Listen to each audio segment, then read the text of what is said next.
This is Matt Marino, and you're listening to the Reformed Classicalist podcast, where classical Christian theology, philosophy, and ethics are being retrieved for a new reformation. If you like what you hear, check out the website at thereformedclassicalist.com and go to the YouTube channel to share, like, and subscribe. Also, make sure to review this podcast and leave 5 stars on iTunes, Spotify, or whatever you listen to your podcast on. And thanks for listening. Well, as you can see by the title there, the structure and substance of theology proper, that's what we're talking about, the doctrine of God. And one of the first questions I try to ask my theology students, especially after going through the prolegomena section and going through the definition of theology in a Thomistic definition, which is theology is the science of or the study of God and all else in relation to God. Then I try to ask, well, what's theology proper? Why would you call it that? And some people will say, well, it's the right way and the proper way. Well, no, that's not what I mean. Proper meaning theology in itself. Because once you define theology that way, well, then every part of your theology textbook is theology. But as Aquinas would say, insofar as it relates to God. So you call the doctrine of God theology proper because that's where you are, unlike anthropology, where you're studying man in relation to God, or Christology, where you're studying Christ in relation to God, which is more straightforward. But then you get soteriology and ecclesiology, salvation and the church, and on and on and on. But theology proper, as we said in our prolegomena section, that now you're talking about the Principia Ascendi, the first principle of being. And again, this is one of those reasons why I tell my fellow classical retrievalists, I know you want to dump worldview, you heard that, it's catchy, we're against Kant, and yes, we do want to dump the idealist conception, the all or nothing grid, where you can't talk about common notions and so forth, and it becomes sort of a shut-up line, or just an easy way to do apologetics and not actually integrate all the subject matter and let each science or humanity, art, discipline, whatever it is, observe its own methods and so forth. And so you want to push back against all that, and the problem though is that you're actually you can throw the baby out with the bathwater, as I talked about in a previous episode. But just to get you a little bit of a hint as to what's wrong with that from a practical perspective, let me just remind you of something. This book, one place that says it pretty well and succinctly, R.C. Sproul's What is Reformed Theology? One of the things he says in the early going is, though the Reformed doctrine of God is not all that different from that of other confessional bodies in this, basic things, the way this doctrine functions in Reformed theology is unique. Reformed theology applies the doctrine of God relentlessly to all other doctrines, making it the chief control factor in all theology. So one of the things that gets thrown out with worldview is the central dogma method. Well, there are some doctrines more central, more foundational than other, and all that imagery is very unpopular today for all sorts of reasons won't get into. But if you deviate from that, you're actually deviating from Thomas's definition of theology, which, by the way, is retained in some of the better contemporary theologians. People make a big deal of John Webster. Well, read some of his descriptions of what theology is in his 2-volume work, God Without Measure. He takes pretty much a Thomistic view of what theology is, and he uses words like derived, that with the meaning of these other doctrines, or for example, when we use words like good and holy and wise and even being and things like that, that these are participating in the being of God. And so the meaning of these terms when applied to things less than God is going to be determined, and ought to be, by what they mean essentially in God. So keep that in mind as you move through your doctrine of God. And as we do, let's get a little bit of what I mean by the structure of the doctrine. This is one place that describes it. Mark Jones, in one of his, you might call them chapter headings, but when he edits Stephen Charnock's discourses on the existence and attributes of God, these little summary, the editor's summary at the beginning of each chapter, And at the beginning of one of them, he gives the fivefold division of the doctrine of God that was typical among the Reformed scholastics. So this is, I mean, you could find this anywhere, but this just puts it very concisely. This is what you would normally see in your doctrine of God. It's laid out by the names of God, the being of God, the attributes of God, the works of God, and the persons of the Godhead. Now, I don't know what Jones all is claiming here about what percentage of the Reformed scholastics, or if he's even claiming that it was always in this order, or even typically in that order. Because, you look at that list and you think, well, I think the works of God would go last, if by that we mean everything under the decree. So predestination, providence, of course, creation even before that. And so you talk about the Trinity first, but you also would talk about the Trinity after the attributes of God. Does that matter? Some people don't think so. I won't mention all names, and I certainly don't want to pick on anybody in particular, but just in my own reading, John Frame especially, in his systematic theology, that 2013, I'm going to go behind me and grab it 1 second. It's this book right here. And so in addition to his 4-volume Lordship Salvation series, there's this huge book, which is kind of a culmination and sort of summarizes, you can tell if you've read the other ones, a lot of what's in there. And one of the things he does 3 or 4 times is he, I'll say, minimizes the importance of order, not only in theology as a whole, that there's not a definitive rule that such and such should be treated in this order. And he does not even spare the doctrine of God in that light. And so, not coincidentally, and perhaps he's saying that so that he can justify his own approach, which happens to be in this concept of lordship, talking about how God reveals himself first in the scriptures. Well, of course, if you do, you are introduced to God in the scriptures. Most Christians are introduced to God in the scriptures. Think of the people of God in the Bible. How are they introduced? God would speak to Abraham. He would reveal himself by certain names. He would perform certain acts. And then you were caught up in that to the contemplation of God as he moved through history. So that seems to have something going for it. However, if we think about it for a second, what might you lose because we aren't at Mount Sinai or starting a people called Israel. We are writing, or at least reading, a systematic theology textbook which is attempting to summarize in some proper order. So the question is there a proper order? Well, that list, if you just take that as your subheadings, if you just look at it, you pretty quickly can think of things that can go wrong if you talk about the works of God before the attributes of God, or if you talk about the persons of the Trinity before you start talking about, well, what do we mean by the word God to begin with? Well, we mean his attributes. Okay? What are his attributes? So theologians have to talk about this too. And I'll just read you a few from a couple of Reformed theologians closer to the modern world or in the modern world. So, for example, late 19th century New England Reformed theologian W.G.T. Shedd, he says that divine attributes are modes either of the relation or of the operation of divine essence. What does he mean by that? Relation or of the operation. Now, you always have to be careful when it could be suggested that there's a division between God's attributes. And there are. Theologians will make divisions, which we'll talk about in a second. But we never want to get the idea that there is a hierarchy, or especially things that are less in God than other things that are in God. And so, well, why would I do that? Well, think about his mercy. If God never created beings who had done anything wrong, would he have mercy? And if so, in what sense? There'd be no one for him to have mercy on.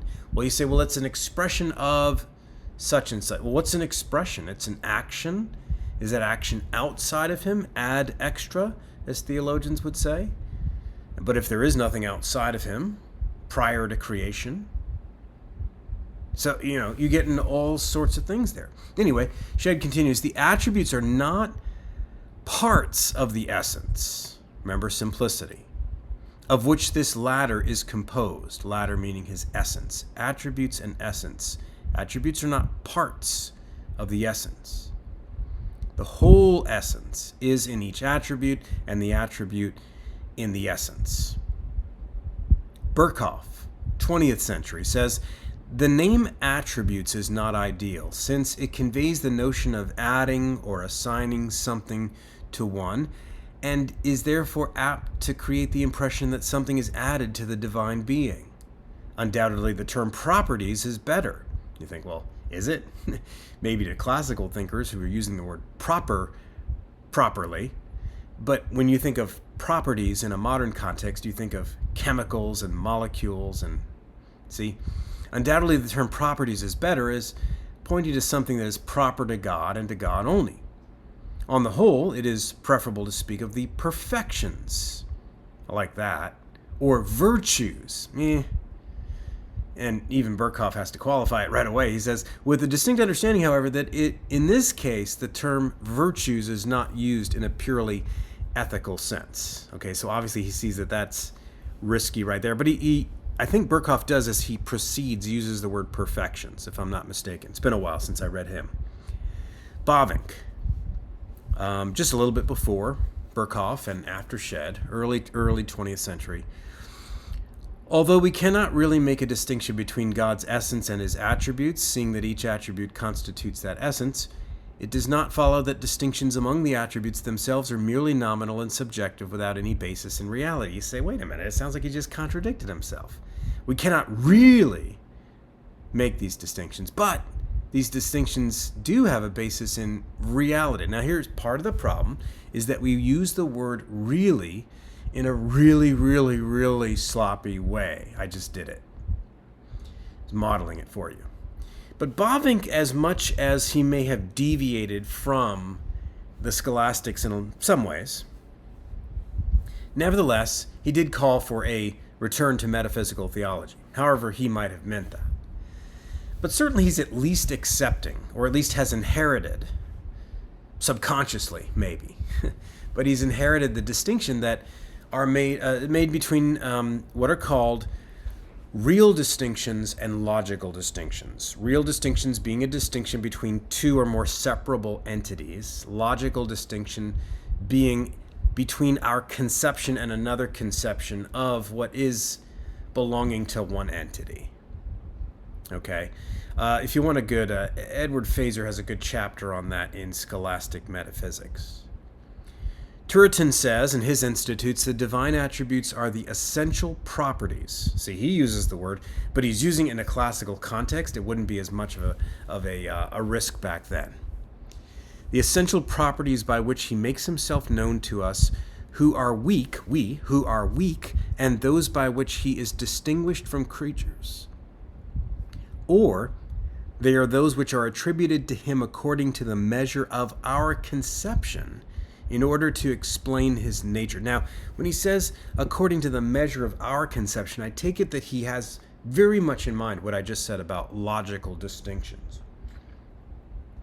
We can, and in fact must, speak about him in such and such a way, though we don't have the idea that when we talk about his love and then we talk about his justice, that we're talking about two different spots or parts or points separable from each other. Now, what about classifications? I brought that up. Now, there's lots of them. People will talk about his moral and natural attributes. They'll talk about all these different ones, and each one has their own risk. But the one that has the least amount of risk and actually does speak to other areas of theology, there's a lot of freight here. And so I think it's the best, and I think most theologians do. And that's a division between incommunicable attributes and communicable. I'll put this out in a chart in just a second. But Shedd says this: the incommunicable attributes are those that belong to God exclusively, so that there is nothing resembling them in a created spirit. They admit no degrees, but are divine by their very nature. Such are self-existence, simplicity, infinity, eternity, immutability. Now, by the way, in both of these, Shedd's not giving us an exhaustive list. And he's also not denying that there's not overlap, or that there is overlap, because there is overlap. Meaning this, not that those, it's a real distinction here. But even the incommunicable attributes, the idea is not that they cannot be communicated or talked about or understood. That would be a contradiction in terms. And on the other hand, the communicable, we're not saying that those are in us just like they are in God. So he says the communicable attributes are those which are possessed in a finite degree, that's important, more or less by men and angels. Such are wisdom, benevolence, holiness, justice, compassion, and truth. But it's important to understand there that ours is not just as his when it comes to that. But it's the most useful.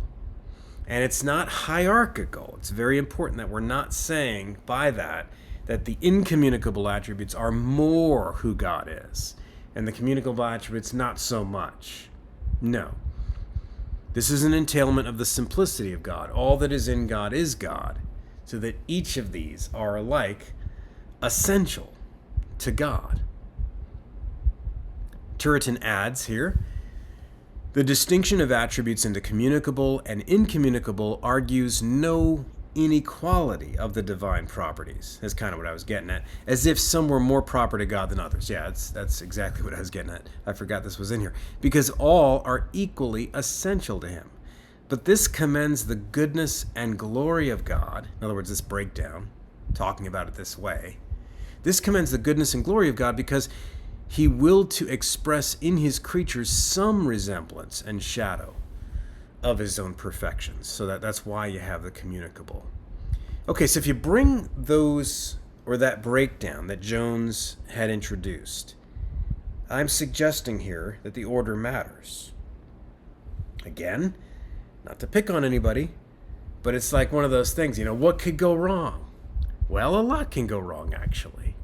If you just go from left to right in the text of Scripture, you have issues. You have risks. Should you go left to right in Scripture? Of course you should.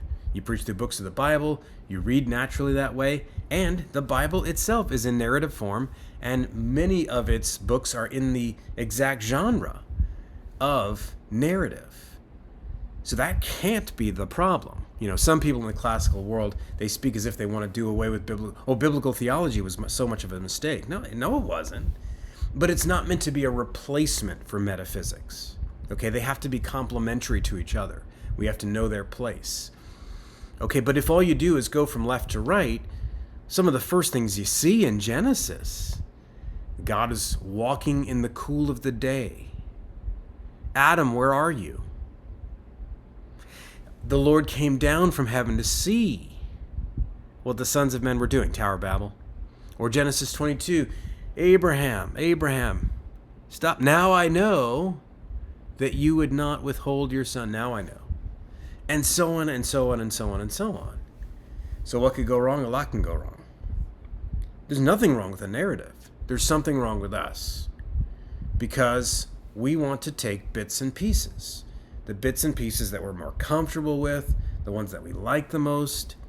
And so when it's fractional, when the puzzle pieces are just scattered out on the table, it's easier to take one or two in isolation of the rest before you get to the box top. Okay? Now, why is there a 1 and a 2 by being there? Well, it's because I can get there from Scripture, so there's an alternative 1. Don't take that the wrong way. I don't say alternative like it's second rate or something like that. All I'm saying is that 1 and 2, the being of God, that there is a God, there is a natural knowledge of God, which we've talked about. But the being of God, of course, is also talked about in Scripture. And then the essence, right? So Hebrews 11:6. Whoever draws near to God must believe that he exists and that he is a rewarder of those who diligently seek him. So it talks about those as distinct. But the order matters here.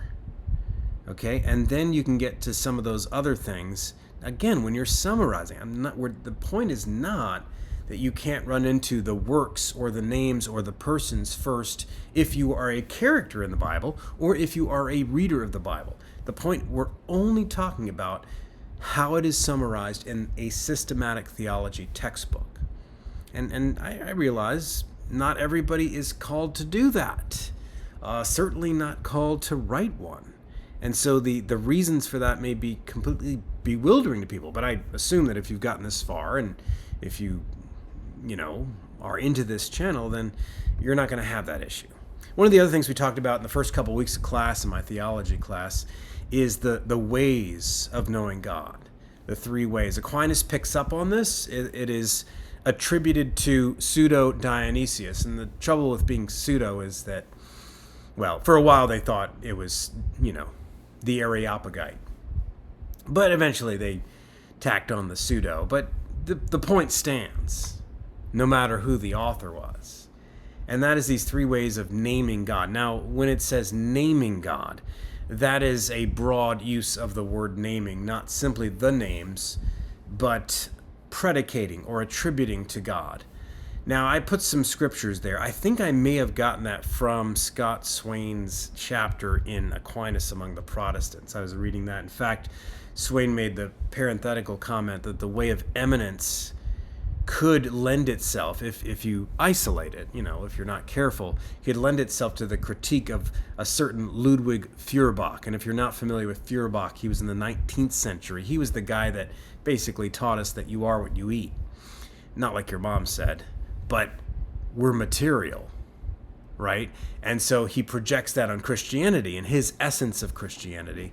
He talks about, and so it wasn't Freud who first came up with it, by the way, if you're thinking this idea of projection. Freud made it more bizarre and psychological, but for Feuerbach, God is the superlative. We project those things that are in the creature, those things that are in us, in our mind, and we strip from that idea all of the imperfections, and so the superlative degree of that is God.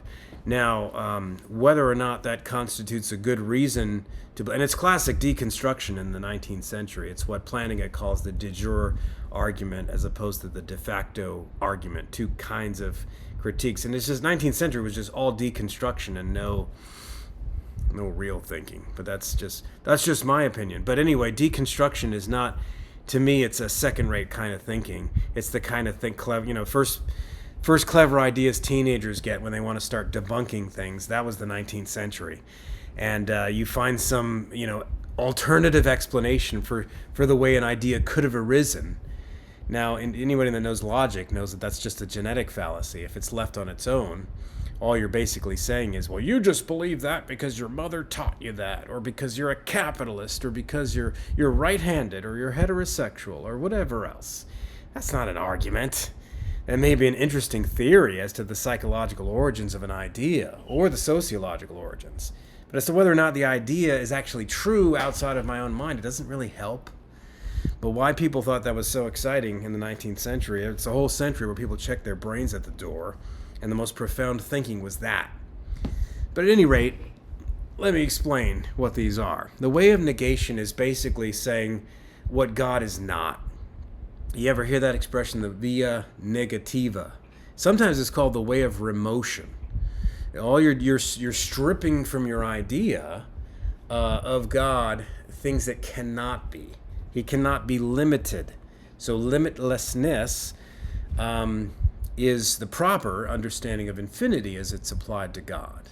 That's an important idea, so we get the right idea. Now, these are just verses, as I said, that one way or another describe God in that way. God is not man that he should lie, or a son of man that he should change his mind. So there is not man, not like. These are the not likes. Romans 1:20, I was scratching my head. Wait, what's it get? Oh, yeah, invisible. I bet that's what it's talking about. His invisible, the invisible things of God, not visible or inaccessible or inapproachable light. In 1 Timothy 1:17. Wait, that's not the verse. Well, that might be. I was thinking of 1 Timothy 6:16. I got to do this all on the fly. But the way of eminence, these are right next to each other, so these are helpful. Psalm 95, 3, for the Lord is a great God and a great King above all gods. There, interestingly, the comparison is with gods, therefore false gods. No apologies to Michael Heiser and those that think that. Anyway, that's another story for another day. But greatness is the category there. Goodness, greatness, Anselm dealt with this in the Monologion. These theistic philosophers today call these great-making properties. And that gets you into stuff too. Again, you're right back to the modern concept of properties. But the way of eminence is basically degrees. And the perfection, or the problem with, again, you could go right back to Feuerbach by saying, well, it's the superlative degree. If I just build this idea up to the nth degree, and that's a misunderstanding, actually. But I would just say to start with Aquinas' fourth way to show the existence of God, and it's really is the most Platonic of the 5 ways. And you'll say, when you say, things admit of degrees in this world. Things are more or less good, more or less powerful, etc., etc. That's the way of eminence. The way of causality is like his first 2 arguments. But that verse, Psalm 94:9, says, he who planted the ear, does he not hear? He who formed the eye, does he not see? In other words, you got to give an account of, think of mind, that's one that, or life itself. Can the living come from the non-living? Can the rational come from the non-rational? Can the moral come from the amoral? And so forth. And so you have the way of causality from things usually a posteriori. You're thinking empirically, but it doesn't have to be. You're observing something in this world, and it doesn't have to be what we would normally regard to be a physical phenomenon. It's just something that requires a sufficient cause. Okay? Anyway, you could say all sorts of things about that, and we can bring that concept back, but you gotta introduce it when you're talking about the whole doctrine of God. Okay, let's put everything together. You've got the breakdown of the attributes, incommunicable and communicable, and the way of eminence most obviously goes to those that are communicable. Why? Because you're talking about something in the creature that we do not have to perfection, or we have a participation or a reflection in the being. We got to do a whole episode on, sometimes it's called participatory ontology, this idea of participation in being. That's worth a whole episode. But anyway, you see that mapped out. Everything's oversimplified here.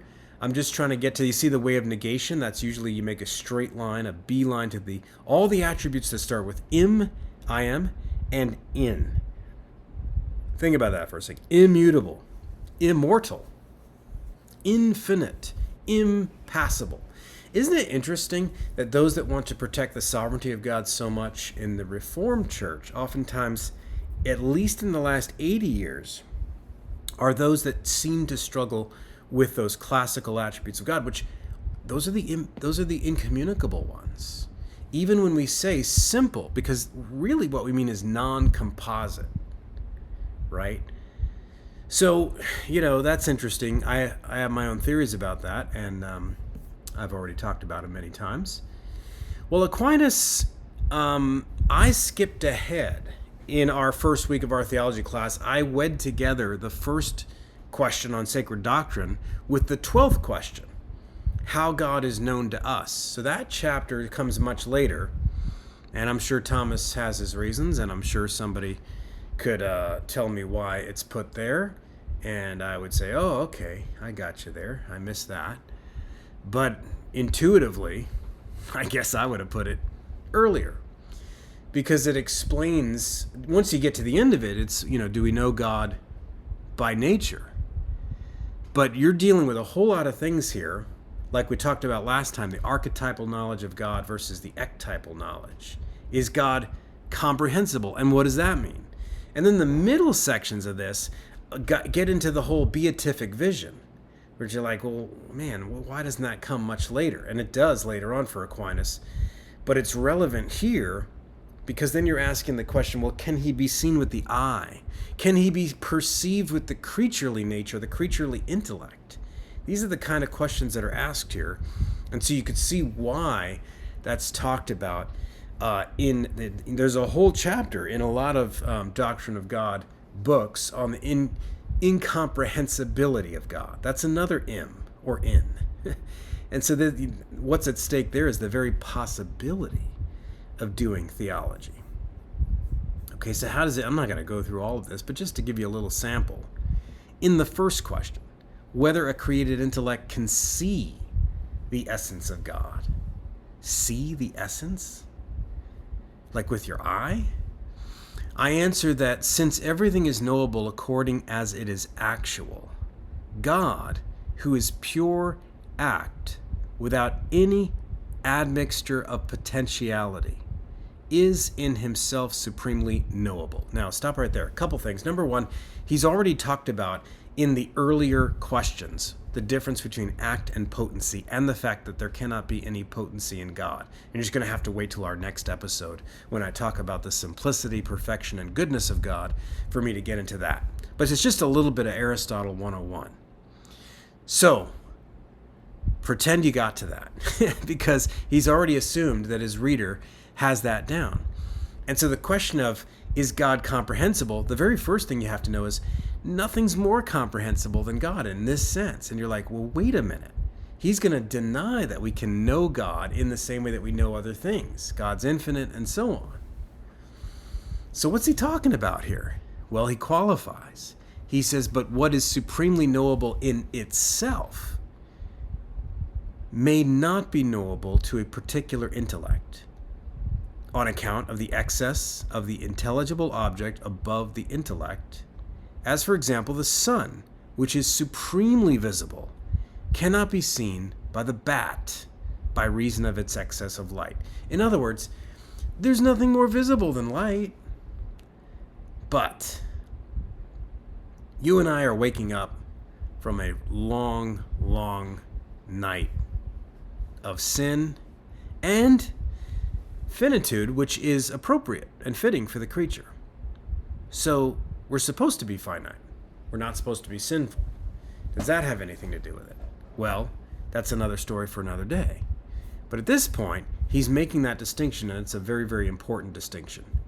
Then you get down to the seventh question, whether those who see the essence of God comprehend him. I brought up that idea of comprehend it. Read Charles Hodge on the meaning of comprehensible and incomprehensible. He has a pretty good treatment of that. That tracks pretty well. It's perfectly consistent with everything Thomas says here. But just to give you one little excerpt, he says, in proof of this, namely that God is incomprehensible in the way that he means it, because he's going to also tell you that we can know him directly. It's actually a shocking statement that he makes next, but you have to read it in context. He says, in proof of this, we must consider that what is comprehended is perfectly known. And that is perfectly known, which is known so far as it can be known. Like what? Thus, if anything which is capable of scientific demonstration is held only by an opinion resting on a probable proof, it is not comprehended. Oh, he's going to make a distinction between the lower things, namely physical phenomenon, and the eyes that we behold them with, versus that intelligible. So intelligibles versus sensible. Is that where he's going? Well, as for instance, if anyone knows by scientific demonstration that a triangle has 3 angles equal to 2 right angles, he comprehends that truth. Whereas if anyone accepts it as a probable opinion, because wise men or most men teach it, he cannot be said to comprehend the thing itself, because he does not attain to that perfect mode of knowledge of which it is intrinsically capable. You say, okay, it's not just intelligible versus sensibles going on. There's maybe faith and reason going on here too. Direct sight. Now you have to know there's a whole, what would you call it, breakdown in kinds of, we talked last time about ectypal theology, a theology of vision, a theology of union, a theology of the pilgrim theology, and that is something that was discussed by both the late scholastics and the Reformed scholastics. And so what state you are as man, what point along the path you are to glory, is going to affect. That's not just a Reformed thing. That was there even among the medieval scholastics. Okay, and so that's why so early on in a theology book, when you think, well, he's just talking about his doctrine of God, he's already getting into things about the beatific vision and the end, meaning the design of our sight. Okay, let's start to get to the charts to close everything out today. This is the chart I made for the students last week. There are things that are incomprehensible per se. Here's another problem, is that you have words like mystery, and especially mystery in relation to reason, that are misunderstood, that are misdefined. Biblically, the word mystery, mysterion in the Greek, and especially the way it's used in places like Ephesians 1 and Ephesians 3, it's something that is concealed for ages. But in the fullness of time, it's revealed. It's like an opening of a flower. That's maybe a good way to, one that is laid from left to right, from the old to the new. And that's the process of narrative theology. Deuteronomy 29:29 is a classic verse for this. You have the hidden things above the line, you have the revealed things below the line. It says, the secret things belong to the Lord our God, but the things that are revealed belong to us and our children forever, that we may do all the words of this law. And for one thing, I always tell people that there is a relativity to where that line is, depending on how much you study theology. There certainly was between Moses and between the crowds that were assembled at Mount Sinai. So some of it is God choosing to reveal himself, maybe to some people versus to all people. Think of Israel versus the nations. Israel had a greater revelation than them, even before Christ. And then, of course, you have progressive revelation, moving from left to right, where we have a greater revelation in Christ. So some of the line between what is hidden and revealed is a biblical narrative flow.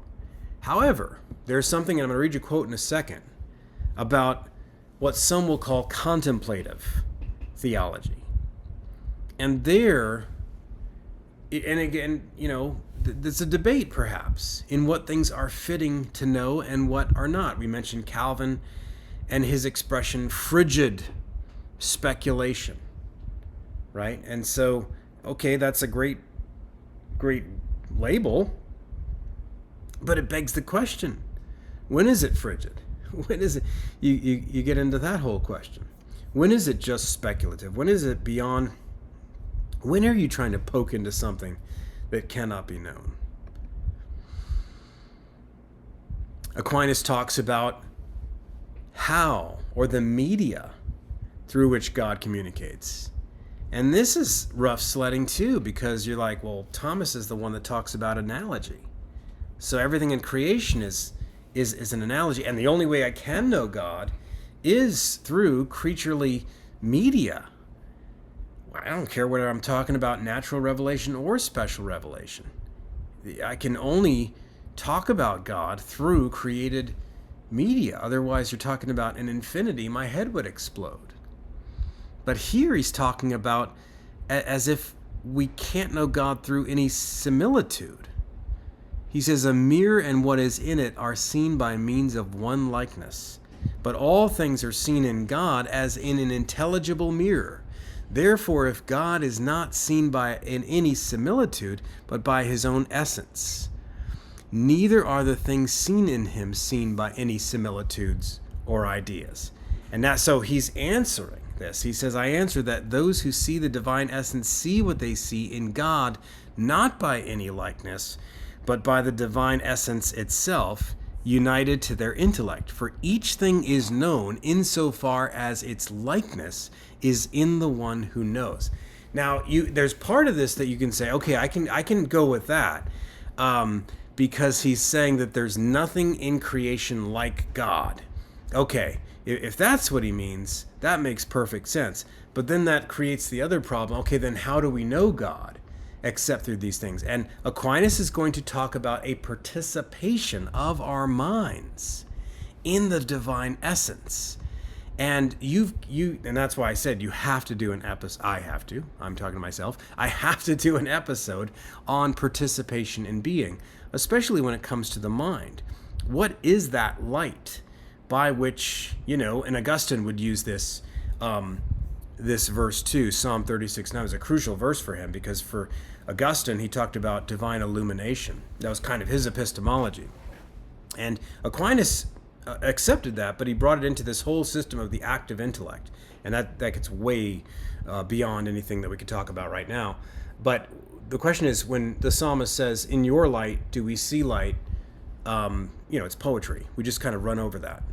What is that light by which we say, it's Scripture. It's special revelation. I see everything more clearly because of God's light in Scripture. That's true. That's true. We would certainly agree with that.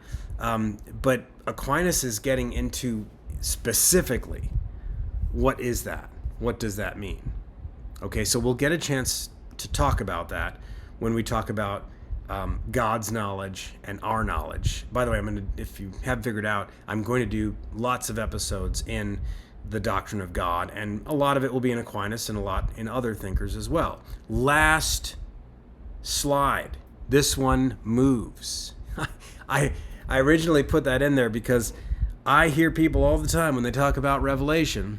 I say, hey, give me a definition of revelation, and then subdivide it.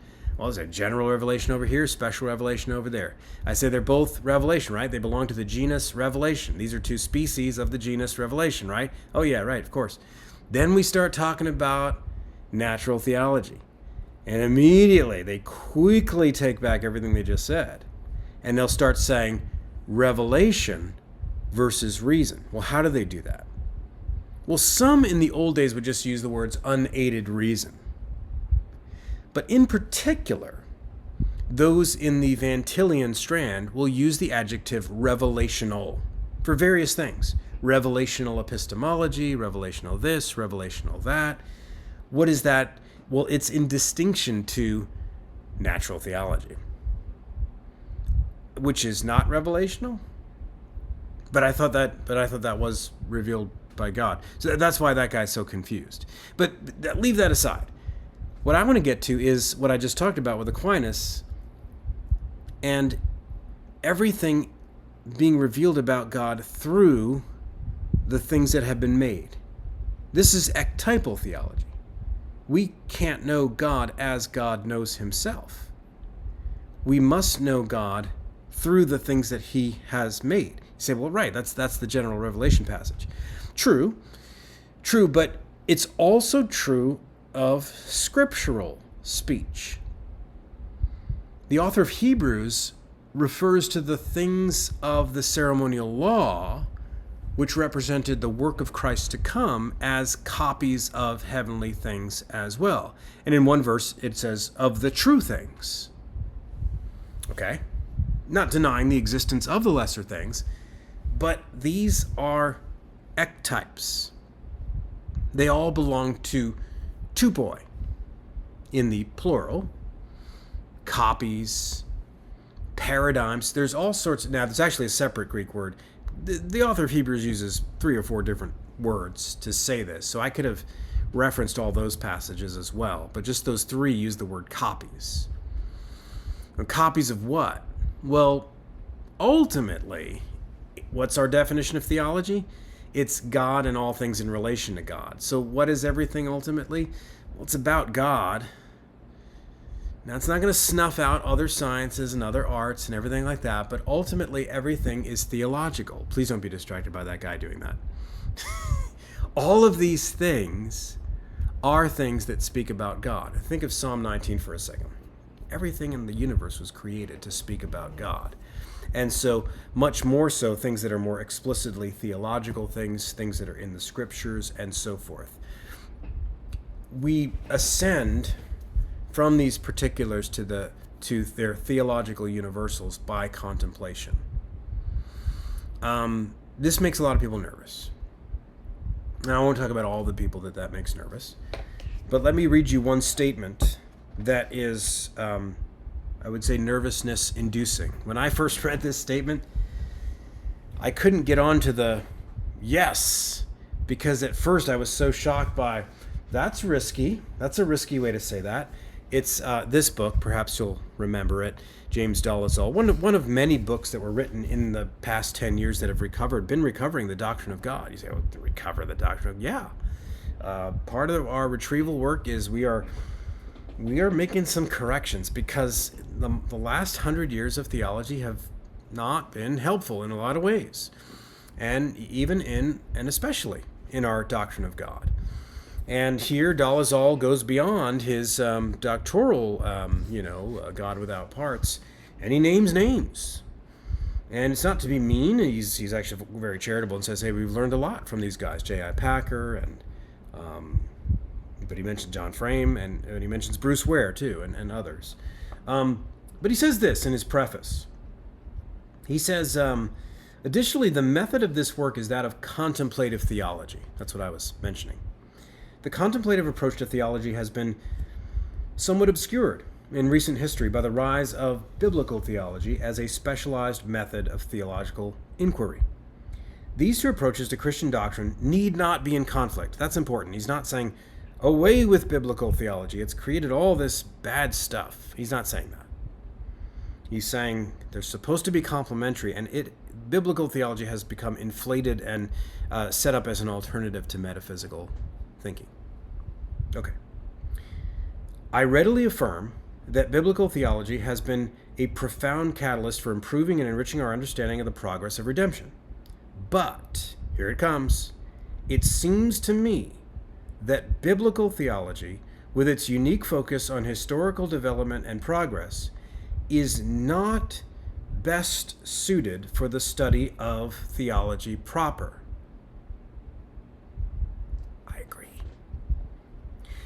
The reason for this is because God is not a historical individual. Wait for it. And neither does his intrinsic activity undergo development or change. This places God beyond the proper focus of biblical theology. What did you hear? Did you hear him say, the view of God that you receive from the Bible, moving left to right, is not where you gain the knowledge of God? He did not say that. But as I read that first, I thought, ooh, that's what a lot of people are going to hear. And maybe not because they are instinctually biblicists, but maybe because they're just not used to, or they haven't been led up from the swamps of biblicism, of this hyper-inductive, atomistic approach, where you just run into passages and you don't know how to. The open theist says, well, what do you do with those counterfactuals? Nineveh's repentance, or in Jeremiah 18, or in Genesis 22. Oh, you got your anthropomorphisms. That's your easy way out. And that is your answer, but why is it a sufficient answer? There's no verse telling you that verse, I, the Lord, do not change, Malachi 3:6, is determinative in some way over Jeremiah 18, if this nation will turn, so on. So we don't get out of that simply by stacking up a third verse and a fourth verse and a fifth verse. We have to contemplate. We have to see which is clearer by a hierarchy of being. Which one is more determinative in fact, in reality, and why? So, I want to caution anyone that says that the doctrine of God is not to be in some way a central or foundational determining factor for your other doctrines, because all of your other doctrines derive their meaning from who God is. Now, if someone asks me, I'll just do this in closing, where do I start? Well, it depends who you are. If you are just getting a book for a layperson who is just starting, then that's easier. I mentioned J.I. Packer's Knowing God already, but here's, if you have somebody that has no oversensitivity issues and they just want to see what's true, start here. The Holiness of God by Sproul, or The Attributes of God by A.W. Pink. Those are really your best starters. If you have somebody that is ready to read the classics and who is just telling you, no, hit me. Hit me with the most physically painful giant book you can. Throw a giant physical projectile at me. Then Stephen Charnock's 2-volume Discourses on the Existence and Attributes of God. This is a newer translation in 2020, or is it later? 2023. That doesn't matter. Anyway, Crossway put it out 2022. It was edited by Mark Jones, and I just went through a study of it last year and have those videos on my channel if you're interested in that. And that is well worth your reading. There's tons of others that I could bring up. And of course, the sections in Aquinas, the first 26 questions before you get to the Trinity, but just those first 26 questions on God. Shedd has a good section. Turretin has a great section in his Doctrine of God. And so read those if you want some good ones. I wouldn't recommend starting with Calvin. Honestly, I think it's a great section, but Calvin only talks about the infinity and spirituality of God before he gets to the Trinity. And what he says of the infinity and spirituality of God is very profound and very formative for a Reformed view. It's good, but he's doing polemical theology against Rome there. That is very much misunderstood. I will talk about that in a future episode. So as far as a well-rounded doctrine of God, I would say that's really not what Calvin was doing, to be honest with you. And I forgot Maastricht. Read Maastricht, Volume 2. Volume 2 of the Theoretical Practical Theology. That's good as well. I'm going to stop there, but do tune in next time because I'm going to talk about Aquinas, and I'm just going to talk about his 3 attributes. It does take up 4 questions, though, and that is the simplicity of God, the perfection of God, and then he talks about goodness in general to build up to the goodness of God. So that's what I'm going to get into next time.